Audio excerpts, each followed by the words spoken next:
In the beginning, psionics created the arena, the car, and the ball. In the beginning was the ball, and the car was with ball, and the ball was hit a ball, and Blinky. But then the car asked, when should I hit the big ball? When should I leave? When should I chase? When should I stay? And when should I follow? And the ball said, how the fuck would I know? One of the first tips you'll hear when you start playing Rocket League is to avoid ball chasing. In fact, the very first episode of Why You Suck at Rocket League, we followed a young ball chaser and learned what not to do from his example. And now, here we are, 20 episodes later. 20 episodes, holy moly, and we've come full circle. We've already learned restraint, and now I'm telling you the exact opposite? Well, kind of. The thing is, ball chasing can get confused with playing fast or aggressively. When two or more teammates are at odds when it comes to game speed, the term ball chasing gets thrown around. So how do you decide the difference between playing fast, which you need to do in Rocket League, and destructive ball chasing? There's only one way to find out. We need to bring back SunlessKhan to go out into the field and do the dirty job that no one wants to do. Besides, SunlessKhan has done nothing since his thesis on PC versus console, the lazy bum. Today, he will become the ball-chasing researcher. That's right. We're going to play 5 games in doubles and 5 games in standard, in which we ball chase like never before. The ball will be my number one focus. I will always watch the ball and nothing else, except maybe boost, which I'll be needing a lot of if I'm to ball chase properly. During this little experiment, of course, I'll bring back the old research notebook to see what we can glean from this study. The number one goal? To find out when we should ball chase and when we shouldn't. We'll also be noting other positive and negative effects, such as teammate reactions, and of course wins, losses, and some other anecdotes. Let the ball chasing research begin.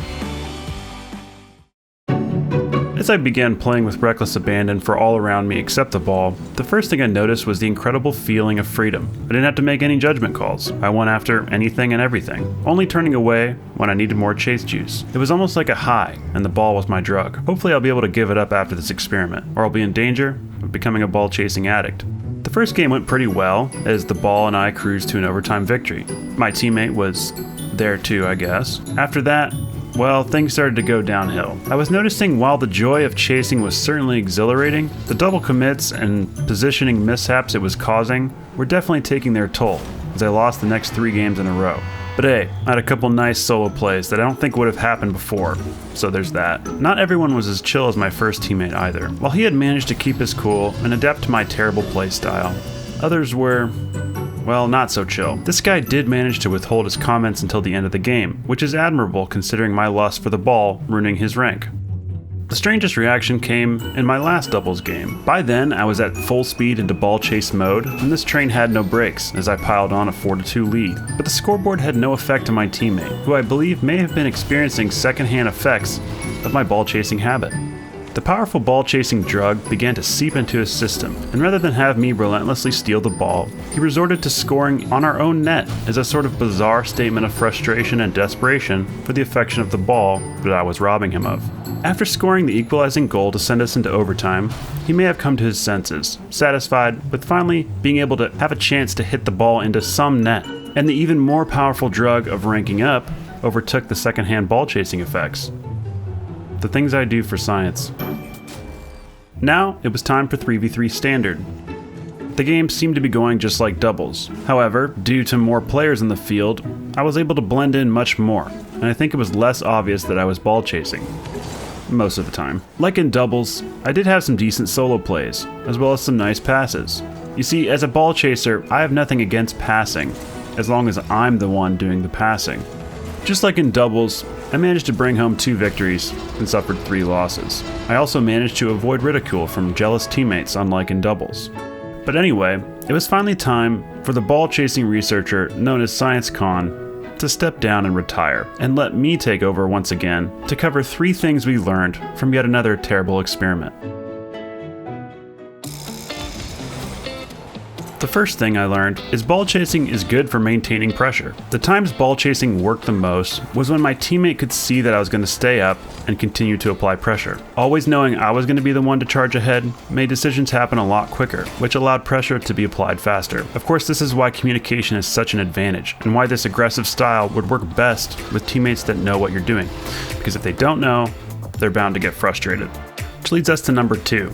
Ball chasing is really hard to do while solo queuing. Going along with the last point, some teammates were totally fine with my sticking close to them and quickly playing off their touches, while some were not okay with it. Different people need different amounts of space, which can be tough if you're trying to play fast and your teammate prefers to slow down and go for solo dribbles. But this, I believe, affirms more than ever the need to adapt to your teammate's playstyle for the most success. I've seen teams pull off the tight and fast formation before, but they're almost always in a party. Solo queuing, on the other hand, requires you to compromise your playstyle. Number 3. Faster defending, but with consequences. As I noted during the experiment, there was an element that made defending easier in a sense because I didn't have to hesitate at all to go for the ball. The key to decisions in Rocket League is if you're going to make the challenge, you have to do it quickly and without hesitation. Ball chasing removed the hesitation from the equation, but took out the good decision making. I think overall I showed from my losses that you can't just go for every ball, if that wasn't already obvious. However, if you are going to commit, you need to go all in. Being able to make that decision to stay or go, like many things in Rocket League, comes with time and practice. So in that regard, I know I still have a long way to go.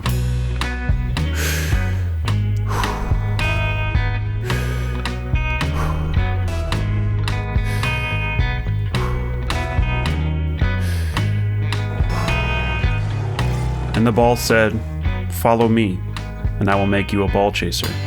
And the car said, "Yeah, but only in certain situations and with the discretion that comes with hours of experience."